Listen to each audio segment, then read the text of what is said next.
Welcome to B2B Bites. Today, I'm joined by Jason Greenwood. He is a leading expert in the world of B2B commerce. He's the founder and lead consultant at Greenwood Consulting, where he helps businesses leverage the power of e-commerce to drive growth and success. Today, we're going to be talking about how to de-risk digital and e-commerce projects. These are large projects, often transforming businesses that come with risks associated. And our listeners, I'm sure, are going to learn a huge amount from all of Jason's experience. Thank you so much for joining us today, Jason. My absolute pleasure, Lance. This is not our first rodeo together. I think we've done 2 or 3 webinars and various other events over the last 6 months together. So I always look forward to chatting with you, my friend. As do I. And I think this is a really good one. So Jason, I'm a manufacturer, I'm a distributor, maybe I'm a D2C business, and I'm thinking about undertaking some form of digital transformation.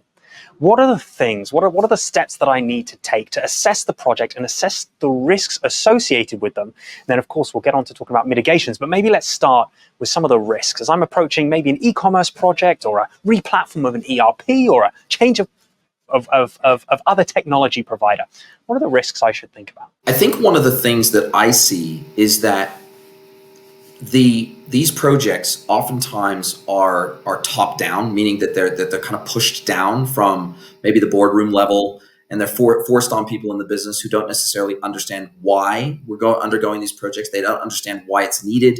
They see that perhaps there's some automation or AI being brought in through some of these projects that they start to feel threatened, and you can get kind of almost this subversive resistance where people aren't necessarily outwardly vocal, but through sabotage, and sabotage takes many forms in these businesses.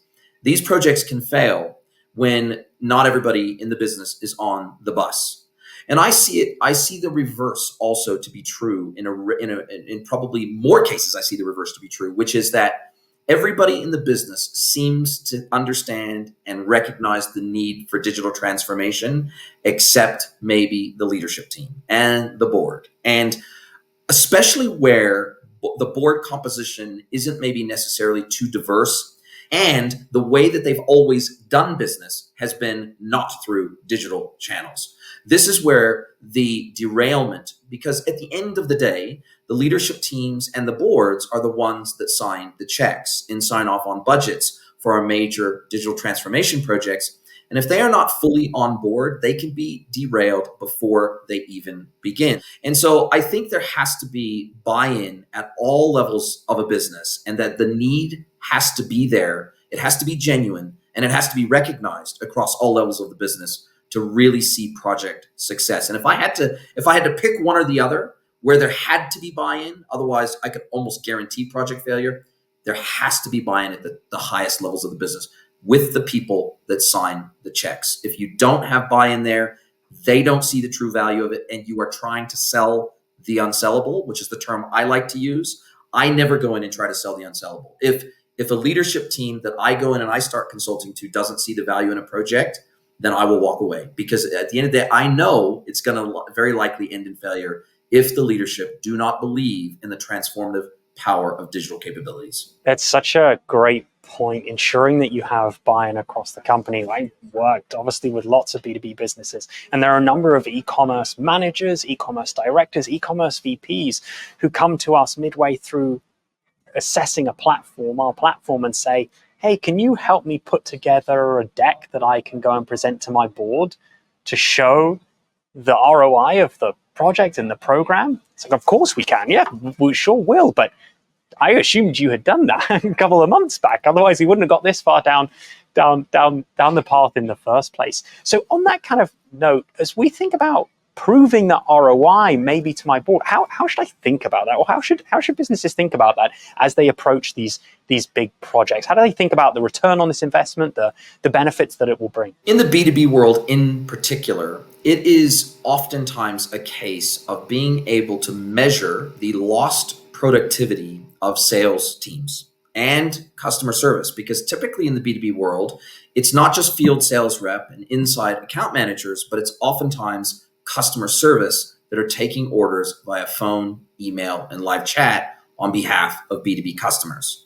And when we think about the lost time. So when I go in and I start consulting to B2B brands that are thinking about doing e-commerce for the first time, or they're going to update a very old, aging, and decrepit B2B e-commerce solution that maybe doesn't get used and it was sitting in a server closet for the last decade, oftentimes the first point or the first call of resistance comes from sales teams because they feel threatened by B2B e-commerce.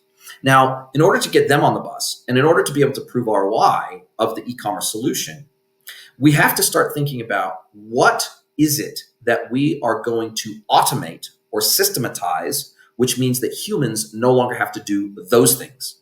And in the B2B world, usually, not always, but a rule of thumb is that for sales teams in particular, about 25 to 40% of their time in any B2B business that tracks buckets of time of what their salespeople spend their time on, travel, inputting orders into an ERP, sending out spreadsheets to my customers, going in and meeting with them and showing them swatches of the latest fabric that we've brought in, whatever those admin functions, what we would typically call admin non-value add functions.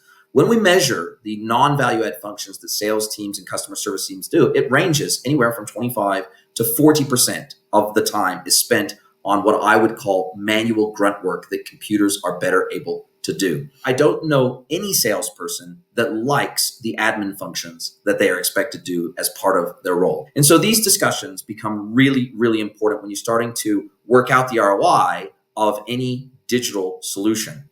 Now, there's also opportunity cost. So there's straight up cost, meaning, okay, we're going to need to spend this money, but it's going to save us money in these areas that we're currently spending money on to do certain things and processes manually. But then there's also what I like to call the opportunity cost. There's the straight up cost savings. There's the straight up efficiency gains that you can calculate. Usually, if you're good with numbers inside your business, you can usually make that case pretty quickly.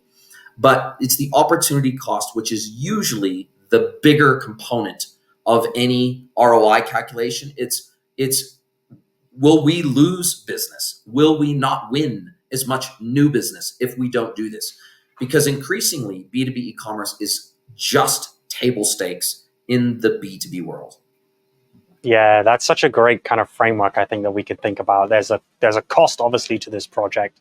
There are savings that we're gaining because our sales team can divert attention elsewhere and aren't, focused on manual tasks. And there's an increase in sales, hopefully, through this new channel. But it comes with an opportunity cost, too, of what are my competition doing? Am I falling behind if I don't keep up? So let's imagine I've written that paper, I've presented to my board, I've got approval, we're now in this process. Let's call it an e-commerce project. Maybe I'm implementing e-commerce, maybe I've also got maybe an ERP, maybe there's a PIM in there too.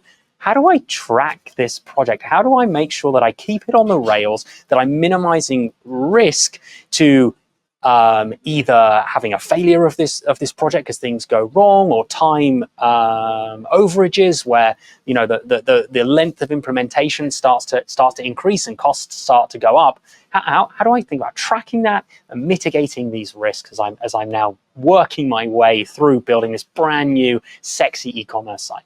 There's three buckets of risks that I will talk about just briefly that I tend to look at and I try to help my customers see when we're contemplating engaging on one of these big, hairy, scary projects. So one of the first things is that if you don't have both an internal and an external adoption plan before you go into build, you're probably going to run into trouble. So I try to help my clients formulate and devise and develop and refine an internal and external technology adoption plan before we even get into scoping.